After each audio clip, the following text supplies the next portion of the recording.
Top of the morning, Dan and Amy. And yeah, I forgot to mention earlier in the program, Mike Scott just mentioned it, Casimir Pulaski Day. Oh, that's right. Hero of the American Revolution. We used to have that day off. Yeah, I think it's been replaced by Tony Fauci Day in the city, I think now. Tony Fauci is trending towards the lower left corner on Hollywood Squares at this point. But that's good. There's still some people that are asking him to talk about where we are in the pandemic.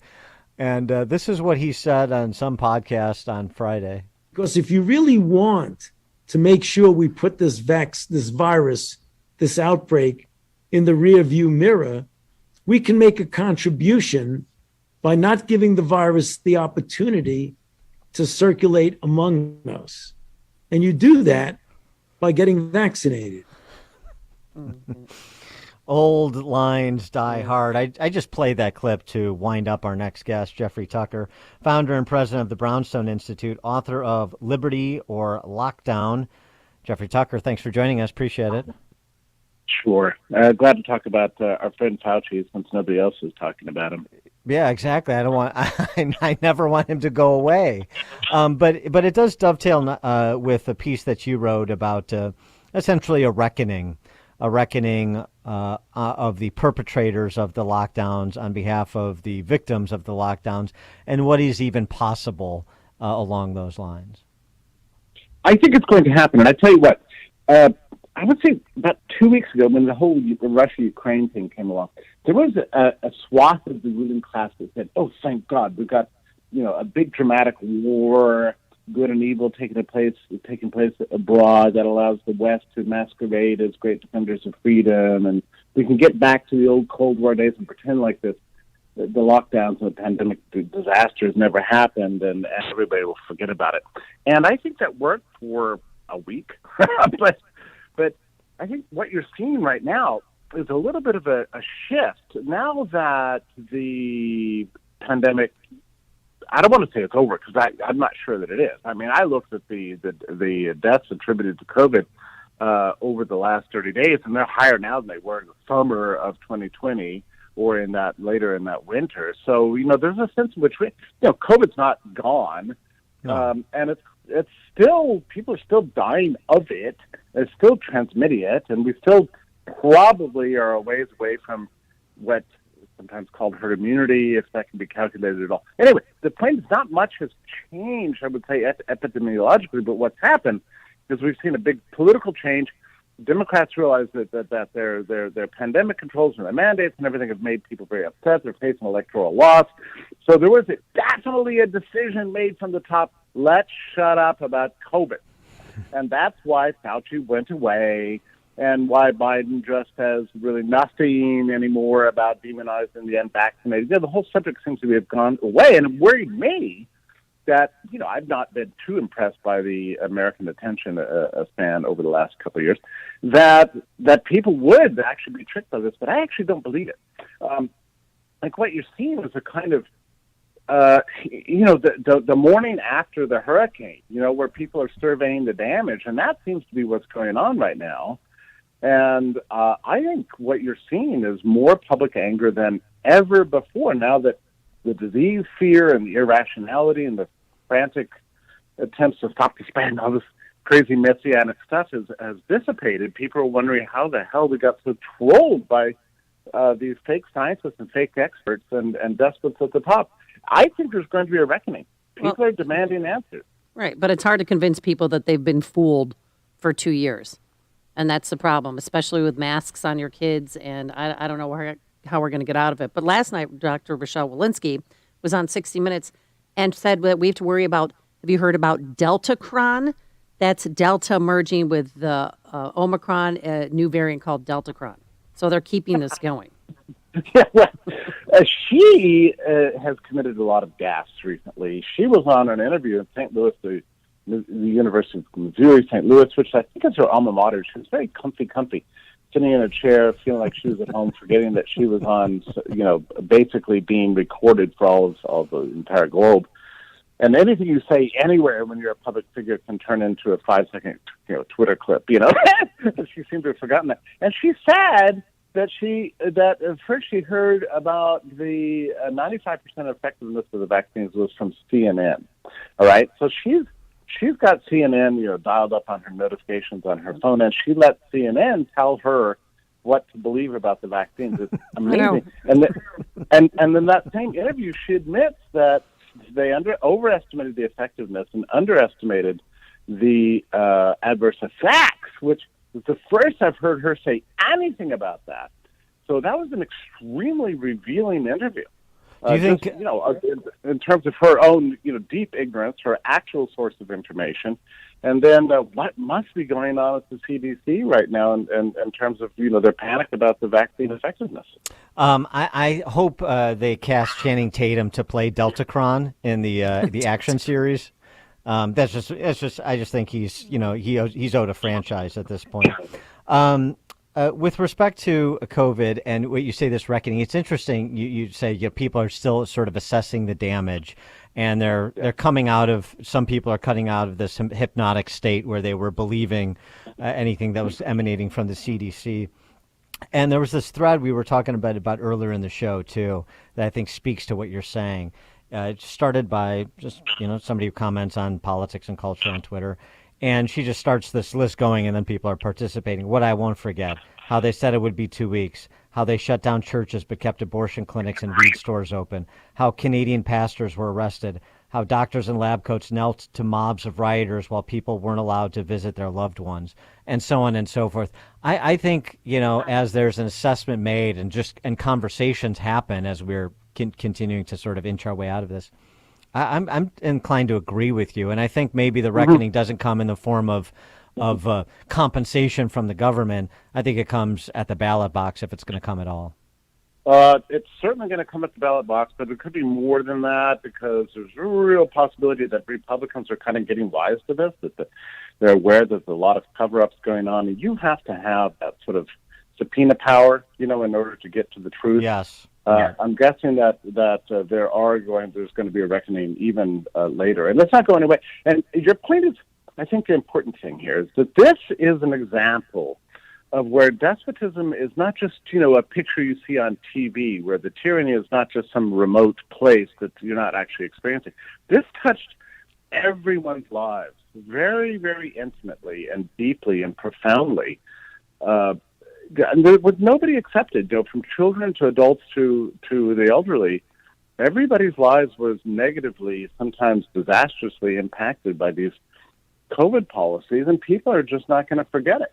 And, you at the end of this, you look at it and go, there was a virus with a disproportionate impact on the elderly. Why didn't we focus on that and leave everybody else alone to experience normal life and get to the state of endemicity and universal immunity that we're getting to now anyway? What happened to 2 years, hundreds of thousands of small businesses destroyed, people losing jobs. And by the way, that is still going on right now.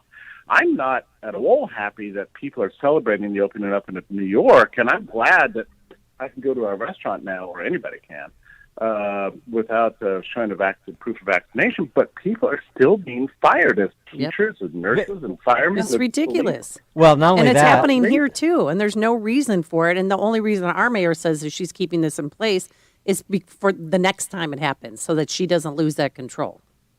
Yeah, there's is that right? Yeah, there's still restrictions that need to fall, not only on people being fired, which is more important than what I'm about to say, but still, these are fights yet before us. I mean, at the United Center in Chicago, if you want to go see a Bulls or Hawks game, you still have to present a vax pass or a negative test. So there's all these venues too where the restrictions are still in force. Yeah, I saw that. I think maybe it's Boston, New York, or something. They're still making some weird, fake epidemiological distinction between restaurants, movies, and large gatherings or something like that. And then, of course, they're still making you wear a mask at Broadway. Who wants to go to a Broadway play and sit there in a mask? That is ridiculous. I mean, half the experience of Broadway is to be able to look at other people's faces and the person with you and laugh. And, so I'm not going to go to a Broadway play with a mask. All that. a little bit petty. Tell me what you think of this theory. The reason they're not getting rid of everything in total is because they're trying to sort of save face, pretending as if they're still following this.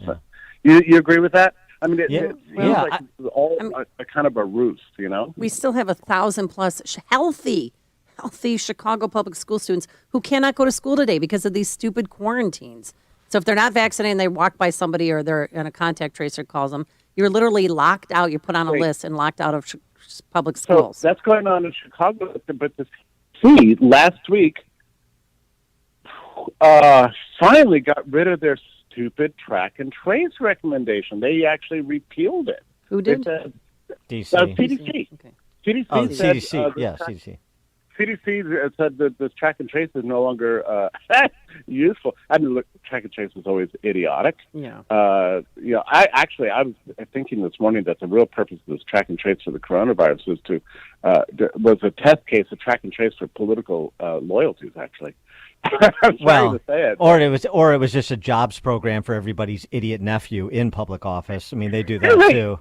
It's incredible that in Chicago they're still doing this to students. That is truly tragic. Sickening. How can any rational person have any respect left for the public health elites or political elites at this point? I mean, this is a devastating indictment of an entire generation of public health leaders, and anybody with a brain is going to look at this and say, wow, they are fools, and they trolled us, and they ruined my kid's life, and they ruined my life, and they've got to be unseated from power. The administrative state really needs to pay some big price for this. And I think you might be too pessimistic. Of course, we all go back and forth on this, but my sense is that the reckoning is coming. There will never be full justice, but at least we'll be able to get some truth. And I think those days are coming. Yeah, well, I agree. I mean, assuming the election goes as it's trending now, then you have Rand Paul and Ron Johnson and others who are going to be empowered to do the kind of, as you were mentioning before, the kind of investigations that they can't do in the minority, can't do as effectively. So, maybe next year we'll have a better handle on this. Maybe, to me, this is an important day today because that it was 2 years ago today that we saw the first U.S. lockdown, which was the shutting down of the South by Southwest conference in Austin by that's right. the mayor of Austin. I saw this in the news, and I thought, that day was very interesting for me because I thought, wow, this is a China-style solution, idiotic, and it really. It's devastating for look at all the people who've made contracts, made plane flights, hotel reservations, had planned their exhibitions, their vacations, had taken time off work and everything. And suddenly, some one mayor dude makes one decision and impacts literally millions of lives. All the hotel reservations, all the plane reservations, everything had to be shredded and torn up. That is not American. And I remember that day thinking, my God, there's going to be 10 years of lawsuits over this. Ha! Well, it turned out that public fear was so intense at the time that people just looked at that and said, well, okay, that makes sense. That's how you control a virus. Destroy lives. That's how you control a virus. Well, I wrote an article about it that came out 2 years ago tomorrow called Why This Draconian Government Action Against Coronavirus, something like that. And honestly, I thought that there would be sort of universal outrage about what happened. As far as I know, I was the only article that came out that decried this and denounced it because the public fear was so high. But that was 2 years ago. Right. And then they shut down the NCAA March Madness, and then they shut everything down. Yeah, actually, could you tell me? I can look this up, but that was later, right? 2 weeks later. Yeah. A few weeks later. So as far as I know, the first lockdown was South by Southwest, and there still needs to be investigations about that. This is just some mayor barely elected, some nobody. How is it that he thought he had the power to do something like that? And why didn't the court stop him?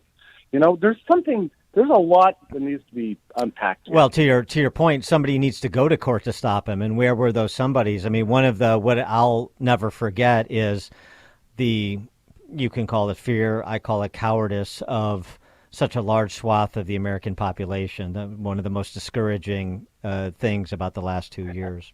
Well, it's a very interesting thing. I guess in our lifetimes, at least in mine, there hasn't been a pathogenic sort of phobia that swept the country that compares to this one. And if you think back at it, it was entirely because we trusted the media, and we trusted people like Fauci, and we trusted the experts, and we said, well, he says we're all going to die. We don't want to die, so we better do what they say. Right. I remember having a friend of mine tell me after the 2-week flatten the curve crap came out, he said to me, look, Jeffrey, you need to shut up about this and calm down. If we all do the right thing, if we all behave, then we'll be over this in 2 weeks.